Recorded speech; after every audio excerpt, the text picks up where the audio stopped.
শ্রীলঙ্কা দক্ষিণ এশিয়ার সবচেয়ে সুন্দর একটা দেশ। ভারত মহাসাগরের মাঝে উকি দিয়ে আছে এই রাষ্ট্র। কি নেই এই দেশে? দেশটিতে আছে আধুনিকতার ছোঁয়া, হাজার বছরের সংস্কৃতি, ডাচ এবং ব্রিটিশ কলোনিয়াল পিরিয়ডের স্থাপত্যের নিদর্শন, পাহাড়, চা বাগান এবং সমুদ্রের অদ্ভুত সৌন্দর্য।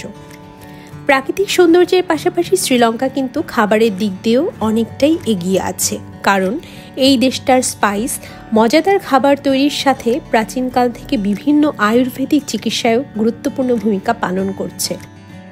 আমি আজ আপনাদেরকে শ্রীলঙ্কা নিয়ে যাচ্ছি।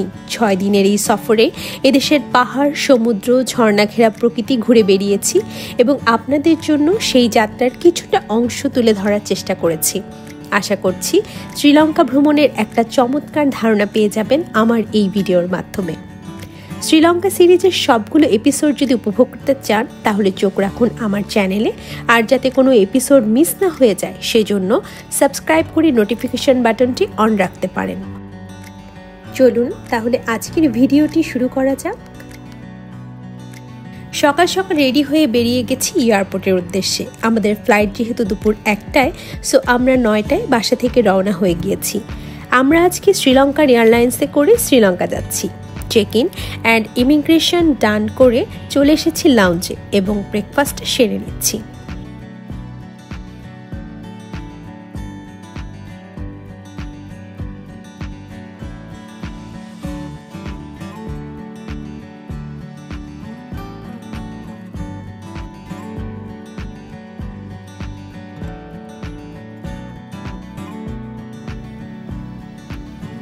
এই শীতে গরম গরম 1 কাপ কফি। ঠিক 12টায় বের হয়ে গেলাম লাউঞ্জ থেকে বোর্ডিং এর জন্য।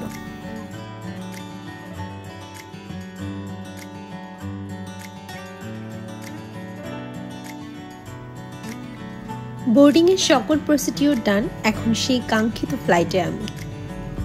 এয়ারবাসটায় সেদিন আমাদের সাথে অনেকেই শ্রীলঙ্কার বুকে পাড়ি জমাচ্ছিল। কিছু সময়ের মধ্যে ফ্লাইটটা টেক অফ করলো।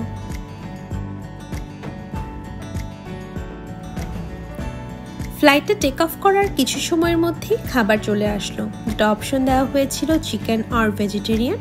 আমরা চিকেনটাকেই চুজ করেছি এবং জুসের ভেতরে নিয়েছি অরেঞ্জ জুস।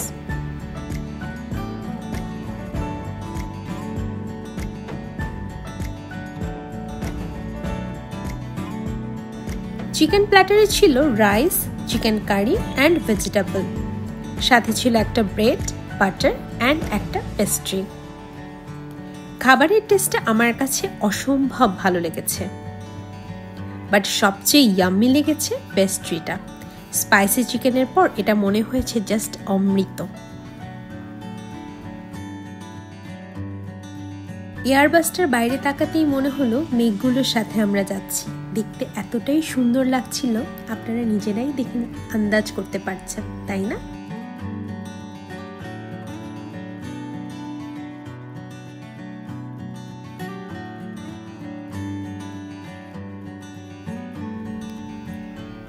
তিন ঘন্টা 10 মিনিটের ফ্লাইট শেষে আমরা চলে এসেছি শ্রীলঙ্কার বন্দরনায়কে ইন্টারন্যাশনাল এয়ারপোর্টে। এয়ারপোর্টে ঢুকতেই আমার ফার্স্ট ওয়ার্ডটাই ছিল ওয়াও, এত সুন্দর এয়ারপোর্ট। এত সুন্দর করে গোছানো ছিল সবকিছুই, যেন মনে হচ্ছিল একদম পারফেক্ট। সো বরাবরের মতোই আমরা চলে যাচ্ছিলাম ইমিগ্রেশনের দিকে।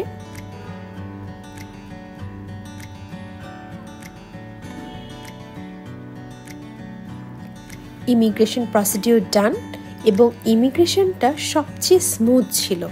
জাস্ট আমার ইটিএটা দেখলো। ইটিএটা মানে হলো ইলেকট্রনিক ট্রাভেল অথরাইজেশন, যেটা আমি আমার ফ্লাইটের থেকে 15 ডেজ আগেই করেছিলাম অনলাইন প্ল্যাটফর্মের মাধ্যমে এবং এটার কস্ট পড়েছিল $21 মতো। ইটিএ নিয়ে যদি কখনো কোনো কোয়ারি থাকে আমাকে আস্ক করতে পারেন, আমি প্রয়োজন হলে এটার উপরে আলাদা করে একটা ভিডিও তৈরি করব। দেন আমরা এয়ারপোর্ট থেকে বের হয়ে যাচ্ছি আস্তে আস্তে কলম্বোর উদ্দেশ্যে। আমরা শ্রীলঙ্কান একটা ট্রাভেল এজেন্সির মাধ্যমে আগেই একটা কার বুক করে রেখেছিলাম।